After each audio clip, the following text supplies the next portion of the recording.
तर बाहेर दोस्तांनो 190 नंतर आपण पुढे जात आहोत 191कडे. कूट प्रश्न, दिशांवरील प्रश्न.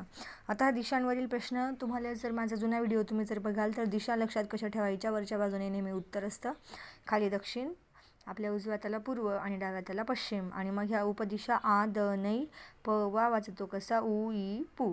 भूगोलाचा याच्यावर मी एक छान शॉर्ट व्हिडिओ बनवलेला आहे, तो याच्या खाली तुम्हाला त्याची लिंक मी शेअर करेल. तर बघा, अभिषेक हा पूर्वेकडे तोंड करून उभा आहे. अभिषेक हा पूर्वेकडे तोंड करून उभा आहे. उजवीकडे दोनदा काटकोनात वळला. जर पूर्वीकडे तोंड केलं तर आपला उजवा हात दक्षिणेकडे येणार आहे, तर काटकोनात वळला म्हणतो ना. या ठिकाणी बघायचं आपल्याला.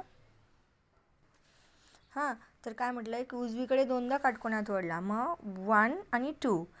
तर इकडे आला तो, तर त्याचं तोंड पश्चिम आहे, तर त्याचा डावा हात कोणत्या दिशेला असेल? डाव्या दिशेला दक्षिण असेल, डाव्या हाताला, है ना. पर्याय क्रमांक 2.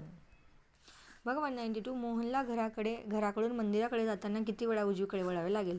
ज्या ठिकाणी 2 अँगल फॉर्म होत आहेत ना, 1, 2, 3, 4 आणि 5 वेळा त्याला वळावं लागणार आहे उजवीकडे.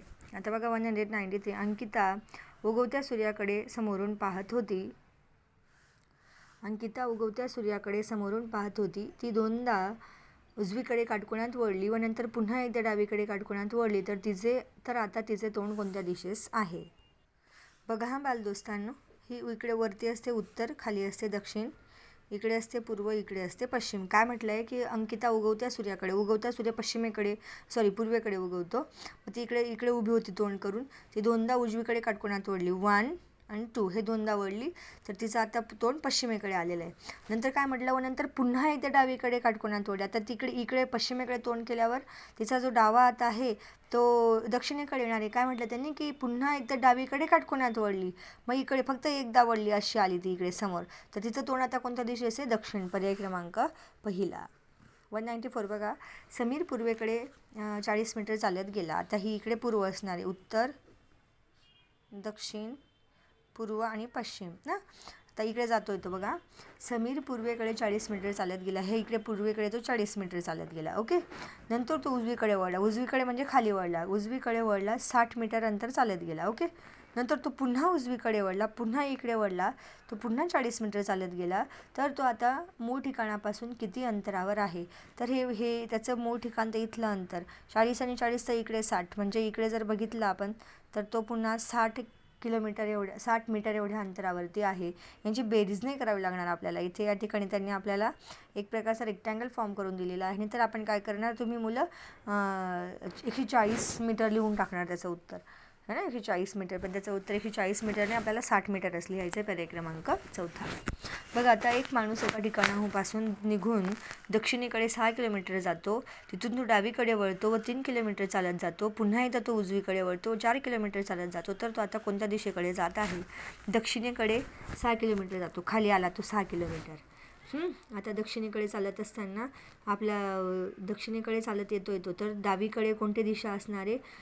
तर बघा या ठिकाणी, बघा आता इथून तो 6 किलोमीटर निघाला, नंतर तो तिथून डावीकडे वळतो, म्हणजे इकडे तो डावीकडे वळला, 3 किलोमीटर चालत गेला, पुन्हा उजवीकडे वळला, 4 किलोमीटर चालत जातो. तर तो आता कोणत्या दिशेकडे चालतो?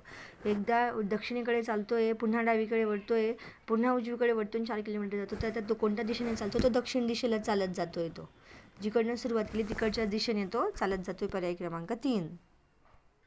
बघा 196. सकाळी 8 वाजता अशोक एका झाडाकडे तोंड करून समोर उभा होता.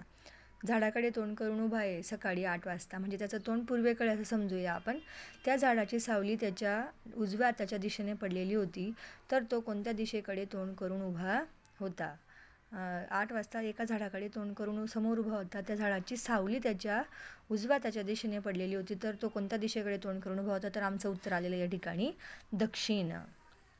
बघा, अश्विनी दक्षिण दिशेकडे तोंड करून उभी आहे. ती 3 वेळा उजवीकडे वळते व नंतर 4 वेळा डावीकडे वळते. तर आता तिच्या पाठीमागची दिशा कोणती? बघा मुलांनो, याचा जर व्यवस्थित विचार केला तर अश्विनी दक्षिण दिशेकडे तोंड करून उभी आहे, 3 वेळा उजवीकडे वळते व नंतर 4 वेळा डावीकडे वळते. तर तिच्या पाठीमागची दिशा पश्चिम येईल, तिच्या पाठीमागची दिशा. पर्याय क्रमांक 2. बघा पुढचा प्रश्न, ईशान्येच्या अगदी समोरची दिशा कोणती? ईशान्येच्या अपोजिट नैऋत्य. ईशान्येच्या अगदी समोरची दिशा विद्यार्थी मित्रांनो नैऋत्य. आदनई पवा वाचतो कसा, वैपू हे पाठ करून ठेवायचं. दुपारी 12 वाजता वस्तूची सावली कोठे पडेल तर पायाखाली असते, हे आपल्या पुस्तकांमध्ये स्पष्टपणे लिहिलेलं आहे.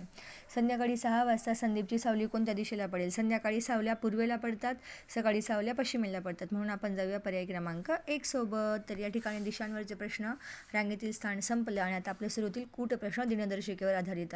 तर त्यासाठी तुम्ही हे सगळं पाठ करून ठेवायचं. 1 जानेवारी कोणता दिवस असतो, हे दिनविषयी जर तुमचे पाठ झाले तर अनेक कामं ही पुढची सोपी होतात. भेटूया पुढल्या व्हिडिओत. Bye bye.